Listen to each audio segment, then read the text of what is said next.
பரம தரிசனத்திற்கு கீழ்ப்படிதல் என்னும் எனது செய்தியின் சாராம்சம் புதிய வடிவில். நாம இன்னைக்கு அப்போஸ்தலனாகிய பவுல பத்தி தான் பேச போறோம்.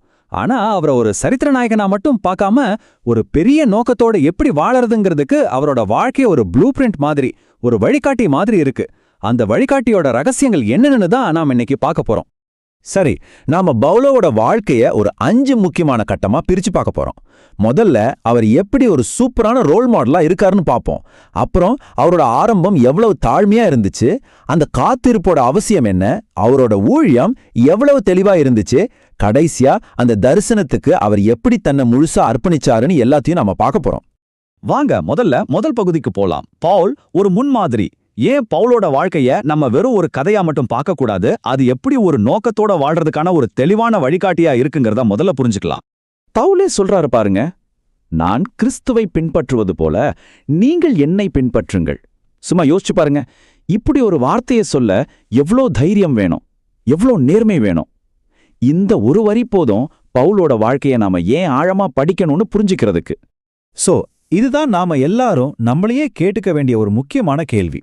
அதாவது, கஷ்டங்கள் வரும்போது, பிரச்சனைகள் சூழும்போது நமக்கு கொடுக்கப்பட்ட ஒரு தெய்வீக அழைப்புக்கு நம்ம எப்படி உண்மையா இருக்கிறது? இந்த கேள்விக்கான பதில தான் பவுலோட வாழ்க்கையோட மொத்த சாராம்சமும் அடங்கியிருக்கு. சரி, இப்போ 2வது பகுதிக்கு வருவோம். அதாவது தாழ்மையான துவக்கம். பவுலரோட அந்த பிரம்மாண்டமான பயணத்தோட ஆரம்ப புள்ளி என்ன நினைக்கிறீங்க? அது புகழோ பெரிய பதவியோ கிடையாது, அது மனத்தாழ்மை.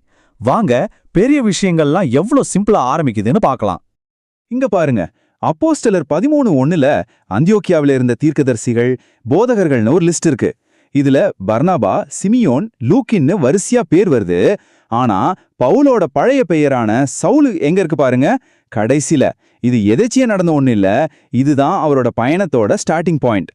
இதுல நாம கவனிக்க வேண்டிய முக்கியமான விஷயம் என்னன்னா, இந்த வரிசை சும்மா போடப்படல.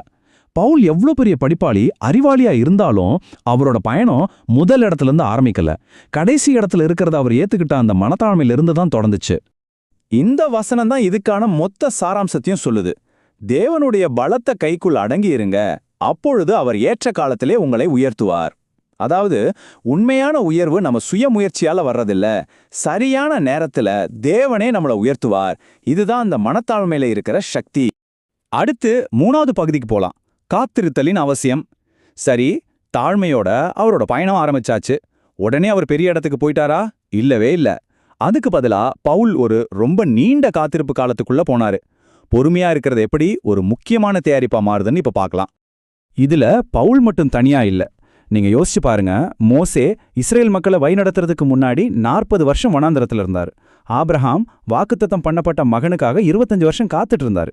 சோ பெரிய அழைப்புகளுக்கு முன்னாடி ஒரு நீண்ட தயாரிப்பு காலம்ங்கிறது ஒரு பொதுவான விதி மாதிரி தான். பவுலுக்கு அந்த தமஸ்கஸ் சாலையில அவ்வளோ பெரிய ஒரு அனுபவம் கிடைக்குது. அதுக்கப்புறம் தேவன் அவருக்கு ஒரு முழு பிளானையும் உடனே கொடுக்கல. அவர் சொன்னது ரொம்ப சிம்பிளான ஒரு விஷயம்தான். நீ எழுந்து பட்டணத்துக்குள்ளே போ, நீ செய்ய வேண்டியது அங்கே உனக்கு சொல்லப்படும், அவ்வளோதான். மத்தபடி வேற எந்த டீட்டெயிலும் இல்ல. சிம்பிளா சொல்லணும்னா வெயிட், காத்திரு. ஆனா இங்க காத்திருத்தல்ங்கிற வார்த்தைய நம்ம சரியா புரிஞ்சுக்கணும். இது சும்மா நேரத்தை வீணடிக்கிறது இல்ல, இது ஒரு ஆக்டிவ் ப்ரிப்பரேஷன் பீரியட். அதாவது கத்துக்கிறதுக்கும் நம்ம குணத்தை சரிப்படுத்திக்கிறதுக்கும் வரப்போற பெரிய வேலைக்கு நம்மளை தயார்படுத்திக்கிறதுக்கும் கொடுக்கப்பட்ட ஒரு பொன்னான காலம். இப்ப நாம 4வது பகுதிக்கு வர்றோம், மும்முனை ஊழியம். பாத்தீங்களா, பவுலோட அந்த நீண்ட காத்திருப்பு வீணாவே போகல. அது அவரை ஒரு ரொம்ப தெளிவான குறிப்பான ஒரு பணிக்காக தயார்படுத்துச்சு. அப்படி என்ன அந்த பணி? வாங்க பார்க்கலாம். அனனியா மூலமா பவுலுக்கு கொடுக்கப்பட்ட அந்த பணி ரொம்பவே கிளியரா டிஃபைன் பண்ணப்பட்டிருந்துச்சு. அதுல 3 முக்கியமான பகுதிகள் இருந்துச்சு.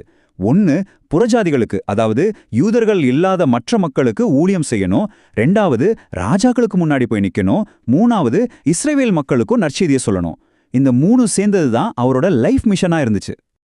அவருக்கு என்ன செய்யணுங்கிறதுல இவ்வளவு தெளிவு கிடைச்சதால தான் அந்த பல வருஷ காத்திருப்பையும் அதுக்கப்புறம் அந்த கஷ்டங்களையும் அவரால் தாங்கிக்க முடிஞ்சது. நம்ம பாதை இதுதான்னு தெரிஞ்சிட்டா போற வழியில வர்ற தடைகள் ஒரு பெரிய விஷயமா தெரியாது இல்லையா? அவருக்கு அந்த குழப்பமே இல்ல. சரி, இப்போ நாம கடைசி மற்றும் மிக முக்கியமான 5வது பகுதிக்கு வந்தாச்சு, தரிசனத்திற்கு கீழ்ப்படிதல். நாம இதுவரைக்கும் பார்த்த எல்லாத்தையும் இப்போ ஒன்னா சேர்க்க போறோம். தாழ்மை, காத்திருப்பு, தெளிவான ஒரு நோக்கம், இது எல்லாமே கடைசியா வந்து நிக்கிற இடம் ஒண்ணுதான், அது கீழ்ப்படிதல். இதுதான் நிஜமான டெஸ்ட். பவுல் தன்னோட வாழ்க்கை முழுக்க இந்த ஒரு கேள்வியை தான் சந்திச்சாரு. வருஷக்கணக்கா எதிர்ப்பு, சிறைவாசம், அடி, இவ்வளவு சோதனைகள் வரும்போது தனக்கு கொடுக்கப்பட்ட அந்த தரிசனத்துக்கு எப்படி உண்மையா இருக்கிறது? இதுதான் விசுவாசத்தோட அல்டிமேட் டெஸ்ட்னு சொல்லலாம். பல வருஷ ஊழியம், பல கஷ்டங்கள் எல்லாத்துக்கும் பிறகு ஒரு கைதியா அகிரிப்பா ராஜா முன்னாடி நிக்கிறாரு. தன் உயிருக்கே ஆபத்தான ஒரு சூழ்நிலை. அப்போ பவுல் ஒரு பதில சொல்றாரு. அதுதான் அவரோட வாழ்க்கையோட மொத்த சாட்சியம். அவர் சொன்னாரு, ஆகையால் அகிரிப்பா ராஜாவே, நான் அந்த பரம தரிசனத்திற்கு கீழ்ப்படியாதவனாய் இருக்கவில்லை. இந்த வார்த்தைகளை கொஞ்சம் உள்வாங்கி பாருங்க. இது வெறும் வார்த்தைகள் கிடையாது, இது ஒரு வாழ்நாள் அர்ப்பணிப்போட வெளிப்பாடு. நாம இதுவரைக்கும் பேசின எல்லாமே, அவரோட தாழ்மையான ஆரம்பம், அந்த நீண்ட காத்திருப்பு, அந்த தெளிவான நோக்கம், எல்லாமே இந்த ஒரு கீழ்ப்படிதல்ல தான் வந்து முடியுது. ஒரு நிமிஷம் கூட அவர் அந்த தரிசனத்தை விட்டு விலகல. அப்போ பவுலோட வாழ்க்கையிலிருந்து நமக்கான டேக்அவே, நமக்கான ப்ளூ பிரிண்ட் என்ன? 3 விஷயம்தான்.